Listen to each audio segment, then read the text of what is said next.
Hi, I'm Randall from Randall's ESL Cyber Listening Lab, providing tips on language learning, culture, and human development.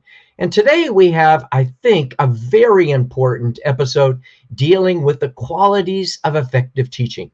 And I think one of the most important questions that faces all teachers are dealing with the qualities that lead to a physically and emotionally healthy learning environment for students and for teachers. So why is this so important? Well, I believe there is a correlation between the well-being of our world economies and our social systems and the strength of educational systems and teachers themselves. And I think this is the case in many situations throughout the world. So the big question is, what are the qualities that make effective teachers? Are there universal qualities that transcend cultures? So in other words, our great teachers from Costa Rica and Armenia and Korea and Japan and the islands of the Pacific, do these people all share universal qualities of good teachers that are applicable no matter where they go and no matter where they teach? The other question would be, do students and teachers and parents and school administrators and policymakers all agree on these qualities? And are these qualities affected at all by online instruction versus classroom, face-to-face instruction as well? Well, one of the interesting surveys that I'll be providing in the teacher's notes deals with, and in the show notes, deals with a research project that was done in conjunction with Pearson Education. And they went around the world to 23 different countries, and they were trying to find out what are these qualities.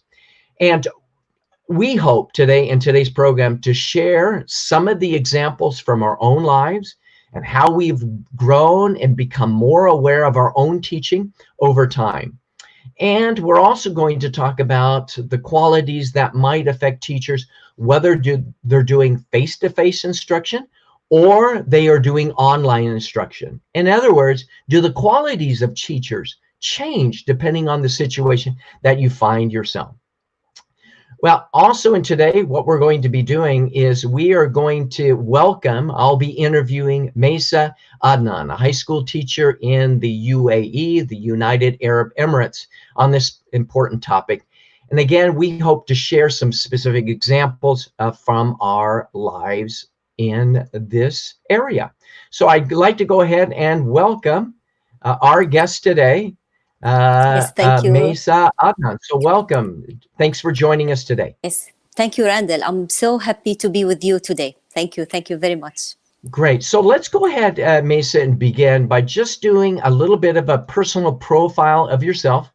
And then we'll talk a little bit about your country.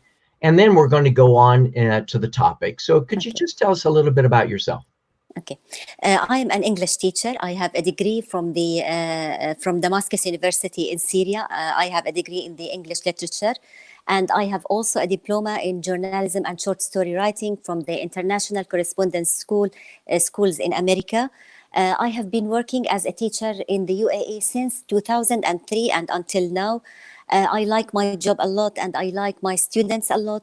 I have a good relationship with my students and with my colleagues. And I think that some of them are watching me now. And I know that they are excited and so happy to see me today with you. Great. Thank you, Maysa. And one of the things that we're trying to do is highlight teachers around the world. Last week we had Shushanik from Armenia. We've had other teachers as well. And I think the idea of creating connection between teachers, I think, is really, really important. So today, as we indicated, we're going to be talking about the qualities of effective teachers. And so to begin with, Maysa, could you help us get to know a little bit more about a little bit about your country, and then we'll talk about what I just showed in that little slide about the Amal Hope probe. Okay. Now, of course, my country is the United Arab Emirates. It's located in the western part of Asia. The capital is Abu Dhabi, and of course there are 7 important cities in the United Arab Emirates.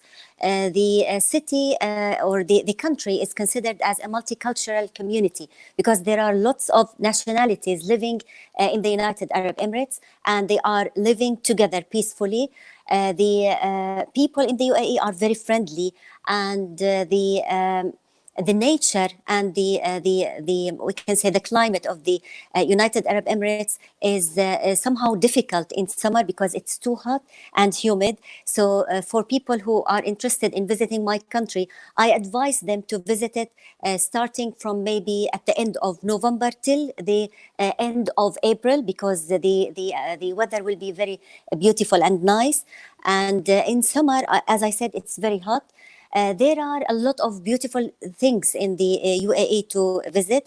You can visit, for example, the tallest man-made building in the world, which is Burj Khalifa. It's located in Dubai.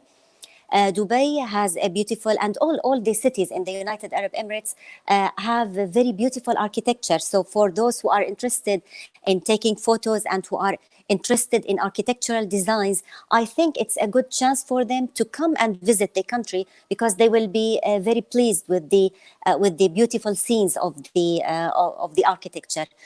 Also, as I said, the major part of my country is occupied by the desert. Desert doesn't mean that sand only and sand dunes and so on, because there are a lot of important activities that can be done in the desert, such as dune bashing and driving 4x4 cars. Also, we have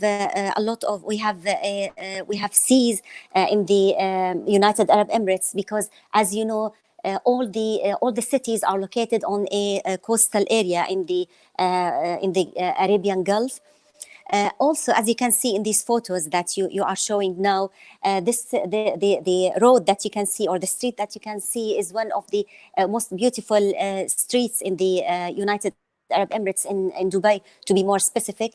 You can just enjoy driving there, because you will see the high skyscrapers. You can see also the beautiful designs of these buildings. So I think there are a lot of beautiful things to do in the United Arab Emirates if you decide to visit the country. There are also mountains. The seas are all in. You can see the sea from all cities in the UAE, because all the cities are located in a coastal area. That's why the sea is in all countries, but the mountains can be seen only in some cities, not in all cities. And I think that what you're sharing too is a country of diversity. It's Yes, of not just course. desert. It's not just large, major cities. And I think that is great with the diversity. And one of the things I just mentioned, I think this past week, for those that are not aware, in the Arab world, specifically for the UAE, but I think it's a wonderful representation of the Arab world and the world in general, is the Yes, launching of the Hope probe, called Amal, which means yes, hope. It's the first interplanetary probe journeying to Mars to study the atmosphere of the planet. And I think that is one example of a country and a part of the world that is trying to share optimism for the yes, of future as course, well. of course, But let's because just get the in. Let me just check on any comments that have come in so far. We just have a lot of different greetings. We have Riyadh from Tunisia, welcome. From Ontario, Marcia, welcome. Your colleague, Isra, says, welcome, Maysa. That is great. Then we also have a comment here from Carol. She says, for me, some qualities should be motivation, a good positive attitude, knowing our students' needs, being creative, trying new methodologies, love what you do. And we're going to be talking about some of those today. Certainly great ideas. We have Miguel from Spain. Welcome. Ahmed, my teacher is the best. Wow. Bogart says, been using your site since 2009, still using it. That's great. Riyadh mentions, great topic. As usual, passion matters in that it motivates and inspires teachers. So we're going to be looking at some more comments as we come back to this. But let's go ahead, Maysa, jump into our presentation. Thank you for taking the time to introduce your country as well. So let's talk about some of these topics. First of all, we were talking about trusting relationships. And again, we encourage teachers and students and administrators to share your ideas on the qualities of excellent teaching. And again, Carol, thank you from Costa Rica. Riyadh, we're going to be bringing in some of those comments as well. We'll try to bring in as many comments. So let's talk about trusting relationships. Okay. I think the ideal teacher should always think about ways in order to attract the attention of their students. Because without a trusting relationship between, or the good relationship between the teacher and the student, I think that the class cannot be managed well. And the student might not be also interested in what they are doing in the classroom. That's why the teacher's job is just to make a kind of a friendly relationship with their students.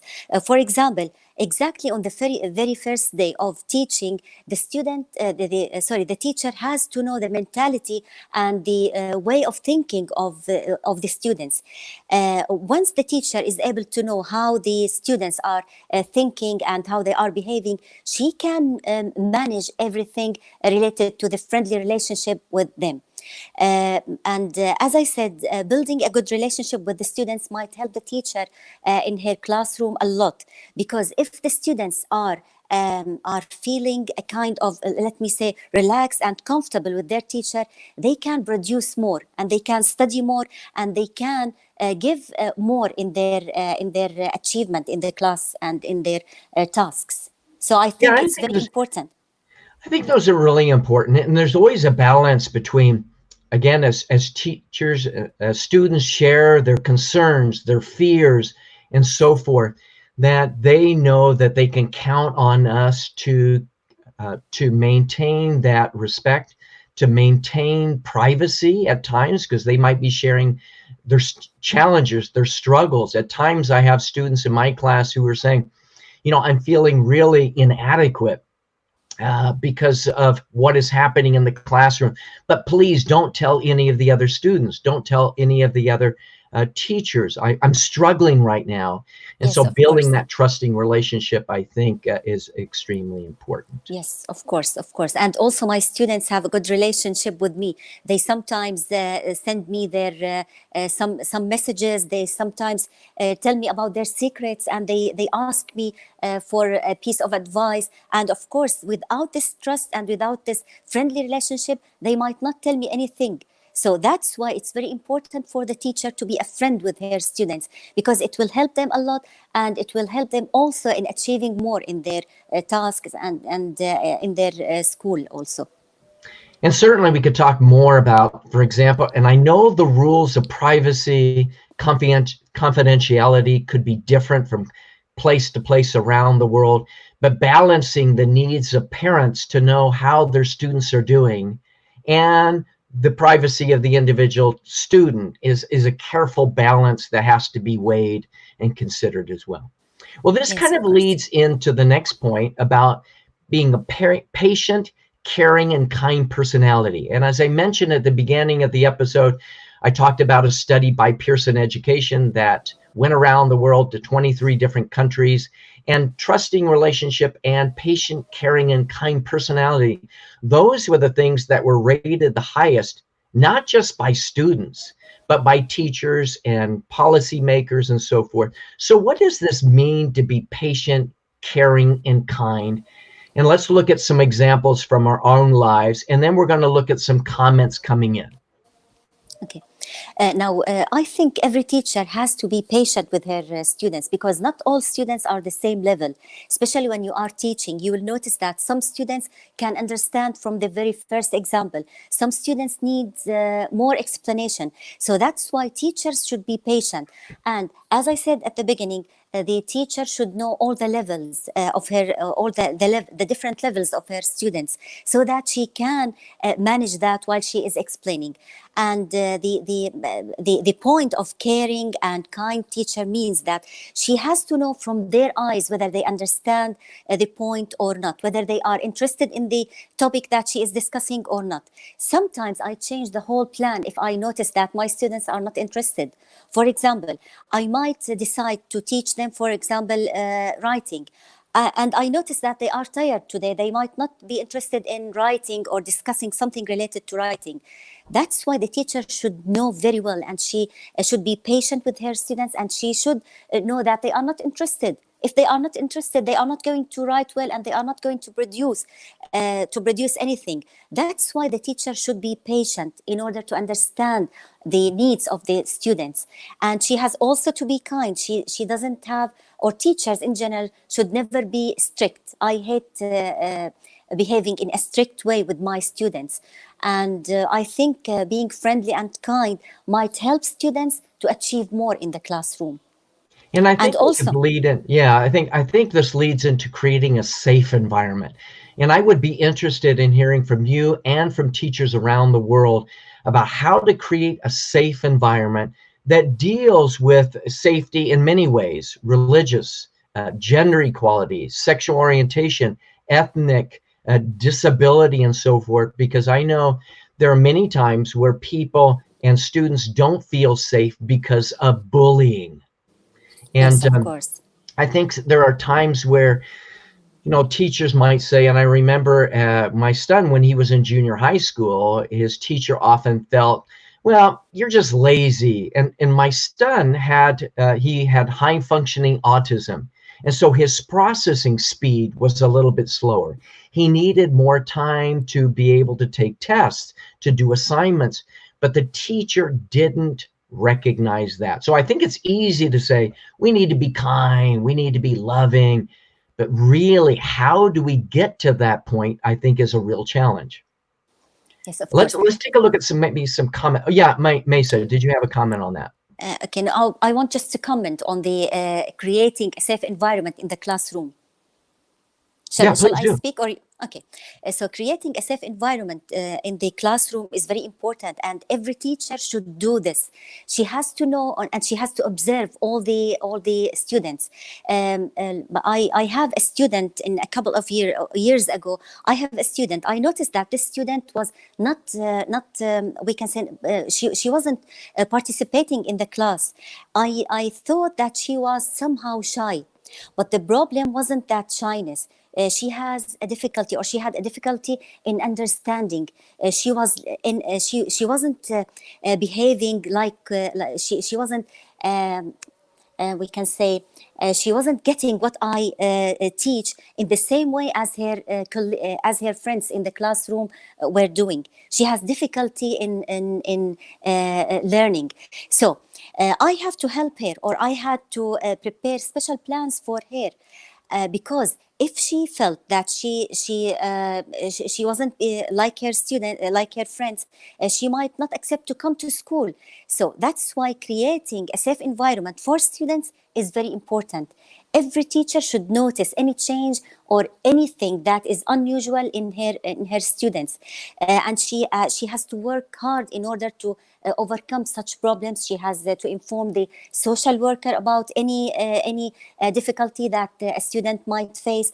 And I think by working with the parents, with students, and helping them, I think we can create this a safe environment for the students. And And I also, think I that's not really important. And when we're talking yes, again about patient and caring and kind personality, yes, of course. there was one time, and I might have shared this story before, but there was one time where a student, his grandfather had passed away. And I, trying to show empathy, said, I know how you feel. My grandfather passed away as well. But then I realized that my grandfather, I only saw him maybe once or twice a year, where his grandfather was the one that raised him. So the idea of using what I call competing sympathies, I know how you feel. We never know how people feel. So those are really good comments, Misa. Let's see what other comments we have coming in. Elizabeth, I had the pleasure of attending a course at Tech Monterey a few years ago. Greetings from Mexico. It's great to hear from people around the world.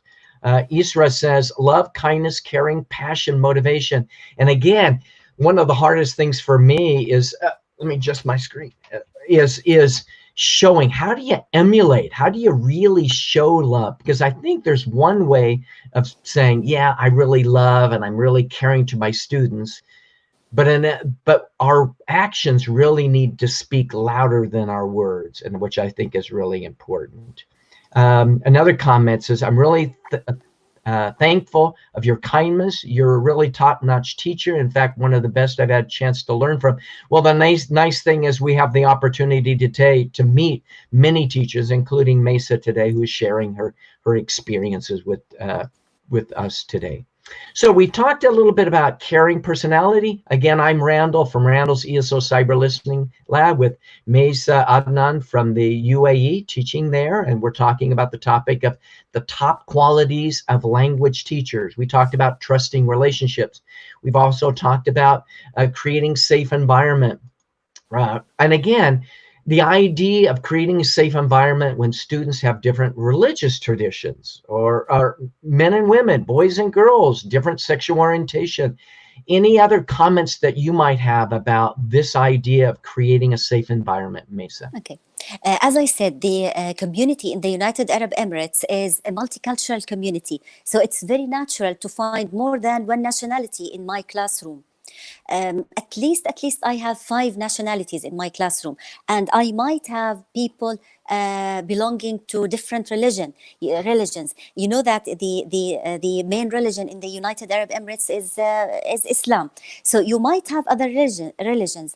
And because we are creating, or teachers in general in the United Arab Emirates, we are creating a safe environment in the classroom. That's why it's not allowed at all to insult other religions or to insult other nationalities. We all live we all live peacefully in one community, and I think that it's the role of the teacher to create and to encourage the students in the classroom to accept diversity in the classroom. And of course, all schools in the United Arab Emirates and all students accept this diversity and respect the other religions. For example, I have a student in my classroom who is not who is not belonging to the same religion.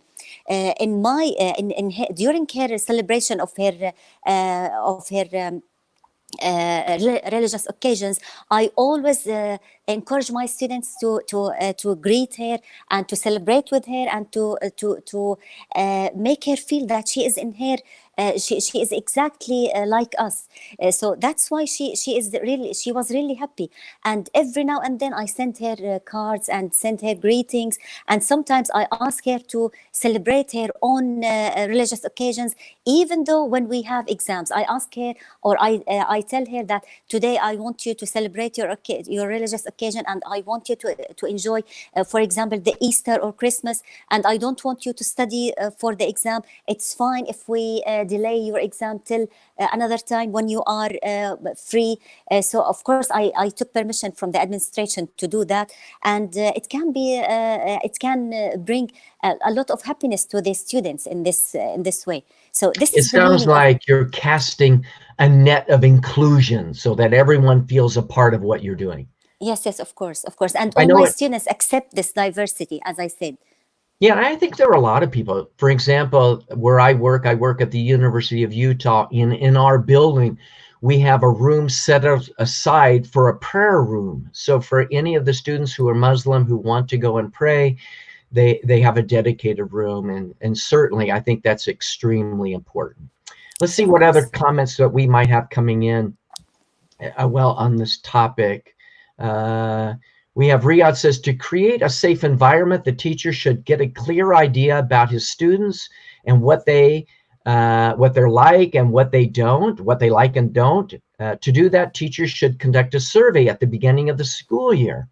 I think that's a great idea of actually asking students questions, creating a survey. What do you like? What do you not like? Or maybe things that you're worried about as part of the class? Yes, maybe. In the United Arab Emirates, we usually do a kind of diagnostic test at the beginning of the school year, so that we can know all the levels of the students, and we can prepare for them plans, we can prepare for them worksheets depending on their levels. So I think what Riyadh is also talking about is levels, but also what they Yes, like, what they dislike, maybe yes, their yes, fears and concerns. I have a little survey at the beginning of the year saying, what are you worried about in this class? So I think that's really important. yes. Bogart says, I'm learning a lot from this segment. I admit I need to be more cheerful and start to be more patient. I have some students who actually need help and have suspected mental disorder. I really need to recognize this. And I think this is a real key. Bogart, I thank you for mentioning that, because often teachers are not trained as counselors, as therapists. They don't know often to recognize the signs of, of stress, anxiety. I know, again, my son Josh struggled with that a lot. He just wanted people to understand him better. So I think that's really important. Carol mentions, she says, for some students, the class is their safe place. That is the reality. So maybe home or outside of class, where they might be picked on or might have other things going on, they might find that you are the safe haven where they can come. And I know there are some situations where students walking down the halls might feel alone, but your class is a safe class to be. Isra says the special thing in the UAE is tolerance. So living together in peace. I think that, Maysa, that is what you mentioned as well. Another comment, teachers need to understand them, their work and their social weaknesses in order to be able to understand others. Absolutely. The idea, if we cannot be self-reflective and see our own issues, then it's almost impossible to help students as well. Great comments. Let's move on then to talk about professionalism. What does that mean? Okay. Now, professionalism for me doesn't mean that you have to have lots of degrees and certificates. I think professionalism for teachers means that they should know how to behave and how to manage their class in all situations. For example, once some observers wanted to visit my class, I prepared everything and everything went well, but unfortunately, I couldn't connect my laptop to the internet, and the smartboard doesn't or didn't work at that time. So the professional teacher will not stop the lesson and say, I apologize, I will not be able to give my class today. The professional teacher, of course, has another plan. All teachers should prepare plan A, B, and C, of course. You D, have E, F. of course, because sometimes even plan B might not work if you find that the students are not interested. For example, as I said, I prepared at that time, I was preparing a kind of activity and worksheet, but unfortunately, everything was in my laptop, and I have to connect my laptop with the smartboard in my classroom. And unfortunately, as I said, the smartboard didn't work at that time. So I moved to another activity, which is writing class. And I noticed that even in the writing, my students were not interested in discussing ideas and so on. So I immediately moved to plan C. I know that some supervisors might reject this thing, but of course I have to do what is suitable for my class, for my students. If I have observers and I notice that my students are not interested in the writing class in plan B, so I have to show the observers that I am able to let my students get involved in the activities and in everything. So I have to move and I have to think about ways in order to show the observer that my class is good. So that's why the professional teacher should notice any change in the eyes of her students and should act according to that. So the Really good professional point. teacher. Yes, of course. So all teachers should do this. They have to be ready for any change, because sometimes, as I said, the students are not interested in what you are doing. And it happened with me. Sometimes I plan, for example, on Monday, I'm going to teach them writing. They say, we are not in the mood to have a writing class, teacher. Please let us have another activity. So I immediately move to either listening tasks or speaking tasks. So I'm always ready for any change. And those are really good, important points about working with technology, being professional in that way. And if I could add, sometimes professionalism indicates and is an example of the relationship we should have with other teachers. In other words, what I mean is from time to time, this has probably happened to you, Maysa, or other teachers. A student might approach you and say, you know what? I don't understand Mr. Smith's class. He doesn't teach very clearly. Can you help me? It's really important that as teachers, we're supporting other teachers as Of well course. in a professional way. We should never say, oh yeah, Mr. Smith, he's new in our program. He doesn't know everything. Just come to my office and I'll let you know what he doesn't know. Now, we might not say it in that way, but these are what I call microaggressive behaviors, where rather than supporting colleagues, we undermined them. And so, in addition to technology that you shared of being very professional in what we do, I think the relationship with other teachers and supporting them at an equal way, I think is really important. Yes, of course, of course. And in my school and in the United Arab Emirates in general, we all teachers support each other, because you know that sometimes they have meeting. We might have meetings with other schools. So that's why all teachers in the UAE, or at least in the same city, all teachers know each others, because as I said, we have meetings every now and then. Right. Let's see what other comments we have coming up here. Let's see here.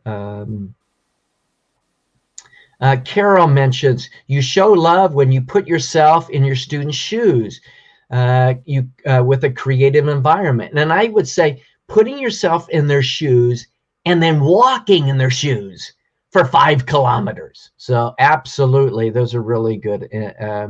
Riyadh says, to create a safe environment, the teacher should get a clear idea about his students. We already mentioned that. That was a really good point there. Let's see. Carol also mentions, I've had students who have told me, teacher, I love this class. It is the place where I feel better because I have many problems at home. And I think that's so important. Your students have problems at home. They are struggling as well. Riyadh said, being a teacher is the hardest job. I think a good teacher should not only learn how to teach, but also learn how to deal with students who have different personalities, attitudes, levels. Unfortunately, teachers of English are not taught these skills in universities. And I think that's a really important point, because in any teacher training program, that type of instruction of helping students with different learning styles, attitudes is important. Another comment says, I think professionalism has to do with attitude, to lead your class and treat your students. Perfect. A question comes in here. How do you see the impact of teachers' burnout regarding to the relationship with students?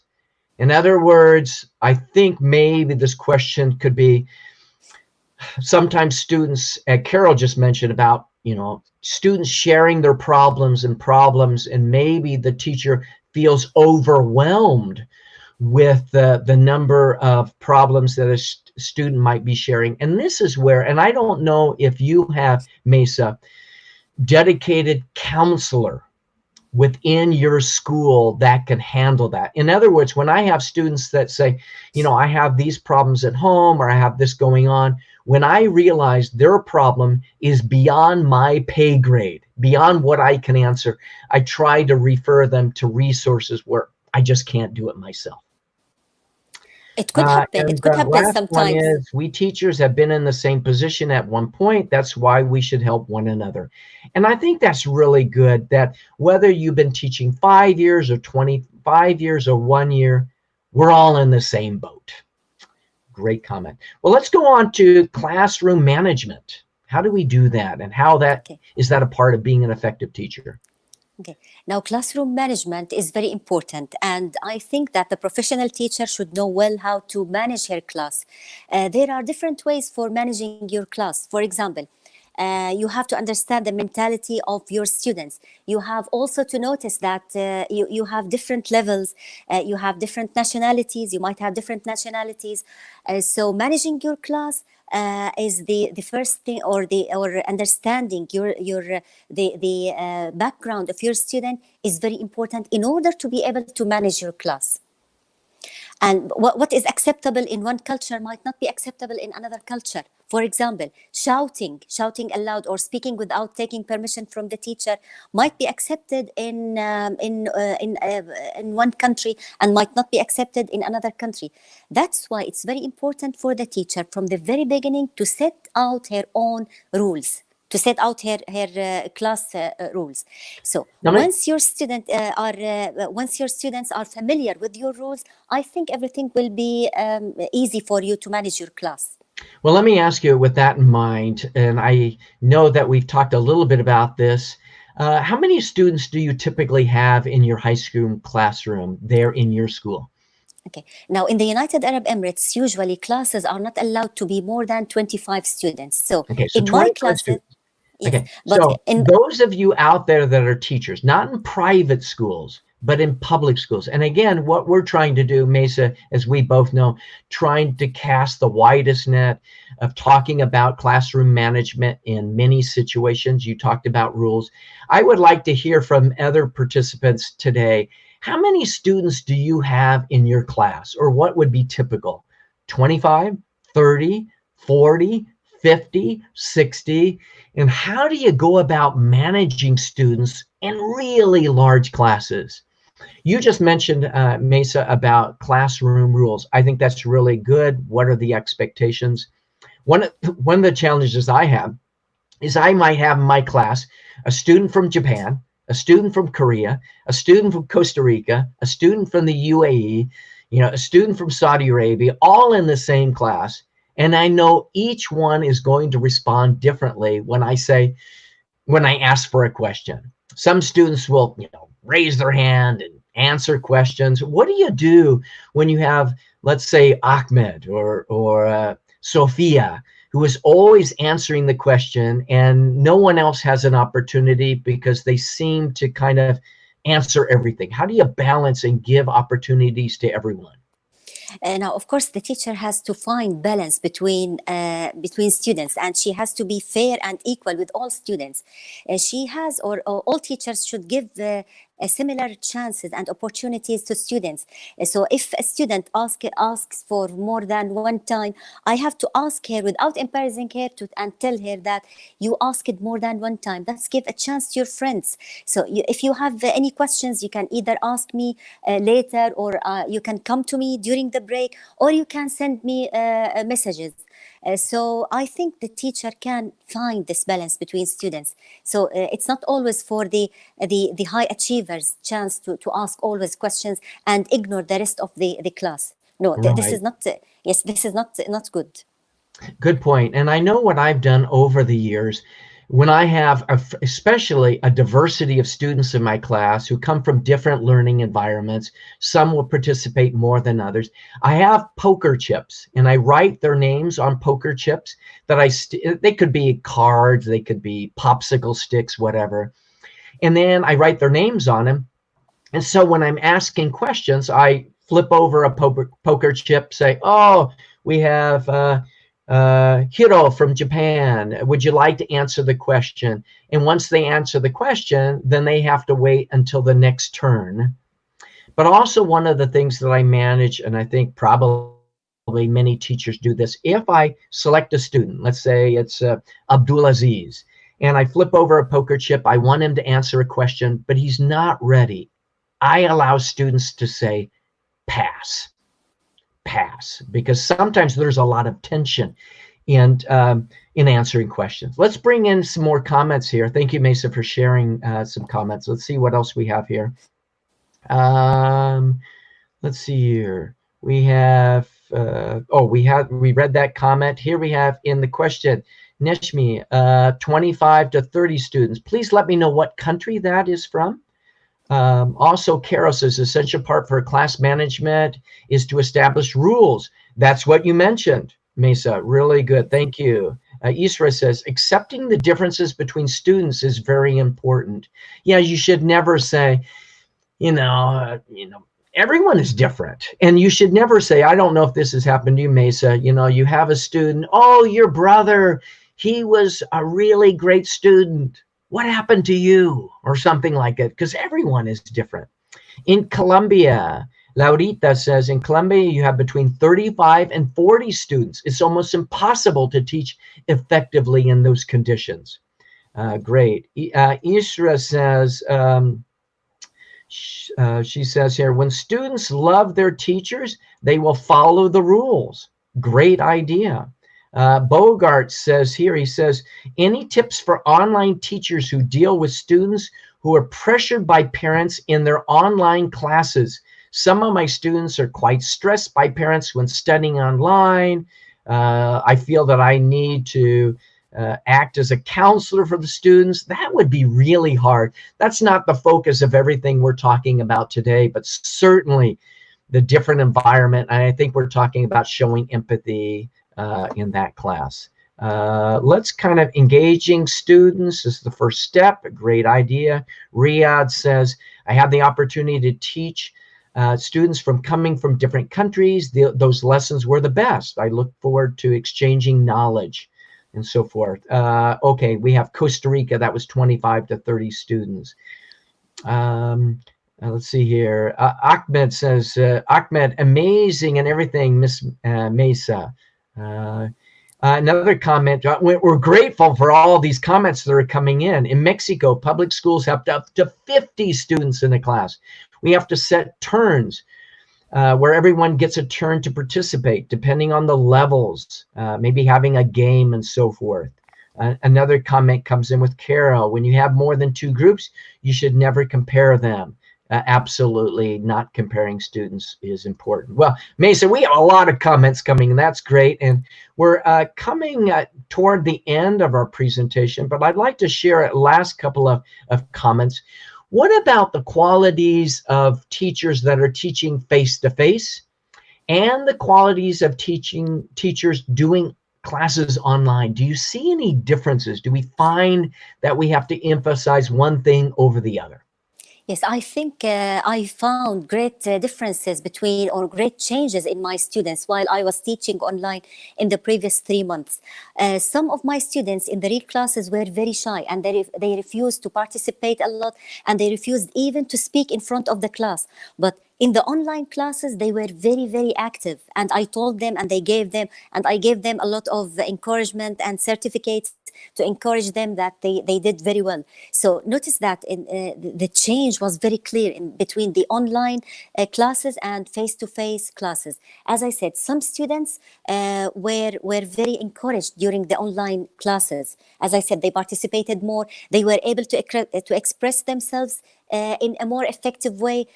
So I think for shy students, online classes were better. And I think Because they, yes.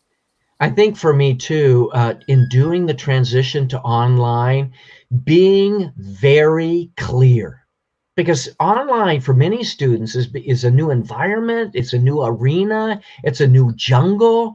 And I think showing empathy to students who are doing something brand new, having empathy for their parents who are actually at home, maybe trying to manage their own lives and the learning at home, I think could be challenging as well.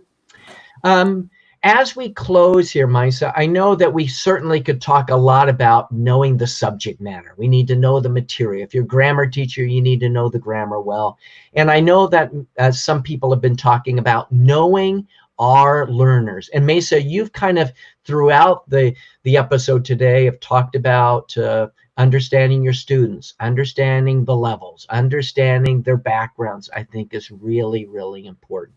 And certainly we could talk a lot more, but what I'd like to do is just to close, Maysa, what final thoughts? And again, we'll take any other comments. Again, I'm Randall from Randall's ESL Cyber Listening Lab with Maysa Adnan, talking about qualities of effective teachers. We're happy to look at a couple more comments if you have those.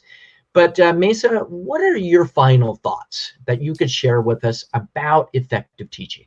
Okay, now about effective teaching, I think that teaching or new techniques and new skills might be taught, or a teacher might teach these skills by practicing more. So when I was a teacher, when I started teaching, my techniques were very poor. But now, after spending more than 17 years in teaching, I think that I have a lot of skills. I learned a lot of skills. So I think that the process of learning for the teacher is continuous. So the teacher, no matter how long or for how long she or he were teaching, I think they are in a continuous process of learning more and more, because every now and then we are learning new techniques. For example, during the online classes, I learned a lot of things.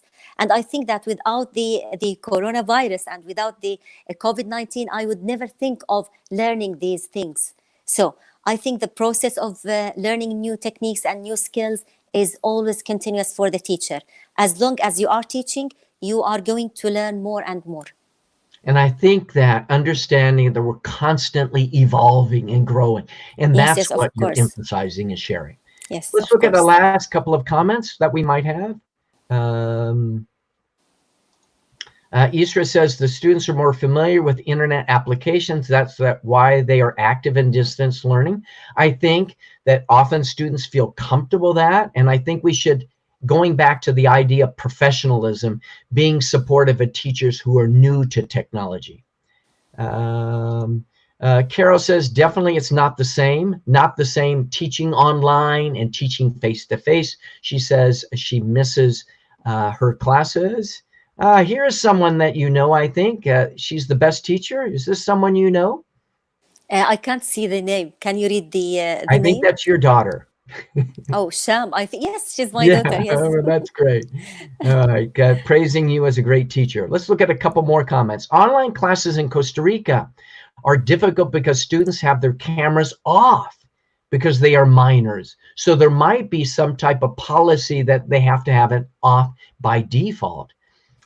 So you're not able to see your students' faces to be aware if they are paying attention. That's a great point, because sometimes students might turn their cameras off because they don't want you to see them, but there might be policies or rules that require them to be off. I love virtual, this is Nelson, I love virtual classes. I've learned a lot, and I've been using a bunch of didactic material, even shy students to participate more. And then Carol says, going back to Maysa, what you just said, we never stop learning because life never stops teaching. Life Of course, constantly yes. teaches. I really like that. Isra says, sharing techniques between teachers are very important, that we don't work in a vacuum. We're working together all the way. And then I've been teaching ESL for 17 years too. Thanks for sharing your experiences, Ms Misa. Well, again, we just want to thank everyone for joining our presentation today. We've talked a lot about different techniques. And again, the focus has been on effective teachers.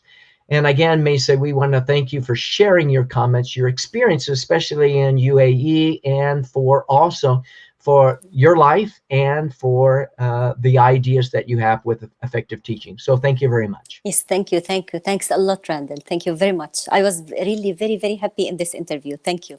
Okay. Well, we want to go ahead and conclude, and I think we've talked a lot about effective teaching, and I think, and I've shared this in another broadcast, true wisdom is knowing that we know nothing and that we are constantly evolving and learning.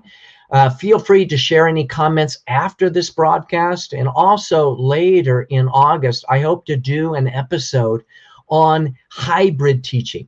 In other words, I think for many teachers, starting in September and in August, not just online classes and not face-to-face classes, but many are experiencing hybrid teaching and how to balance that. And so if you're a teacher that is interested in participating in a group episode of how to help prepare students for a new learning environment with hybrid teaching, some face-to-face, some online, I'd be happy to have you on that episode. So thank you very much for joining us. Again, feel free to leave additional comments, and we hope to see you on the next episode.